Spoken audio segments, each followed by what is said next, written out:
Hello guys. So आयज चवथीचो दुसरो दीस आणि हांव म्हापशा बाजारांत येयला. ते ने बी घेतले पळय सगळे ने आणि भाजी बी सगळी घेतल्या पळय.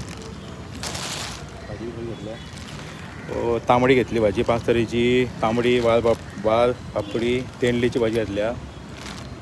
मागीर आनी कितें घातल्या काय वाल पापडी, तेंडलीची भाजी, कोबी, तांबडी भाजी 5 तरेची भाजी घातल्या. आनी कोण म्हणपा लागलो की ने खूब म्हारग आसा म्हापशा. सो तो दरवाटो गणपती पुजता पळय थंयच्यान मातसो भितर गेलो काय थंय एकटो बशिल्लो आसलो. तेणी म्हाका 10 रुपयान एक म्हणजे 10 घेतले हांवें टोटल. 100 रुपया काडले हांवें.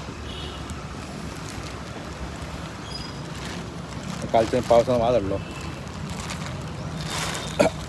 काल खंयच वचपाक मेळना. काल फ्रेंडाक वचपाक आसलो पणजे आनी सांखळी बसपाक आसलो फ्रेंडागेर. पूण म्हाका खंयच वचपाक मेळूंक ना. पावसान सगळें वाट ना. आजुनूय पावस पडटा पळय. भितरलो पावसान. चला गायज चल्लो हांव घरा. मागीर पुजा खबर ना भट केन्ना येतलो. तो भट आयज चडून लेट जातलो कित्याक आयज देड दिसाचो गणपती न्ही. चला बाय.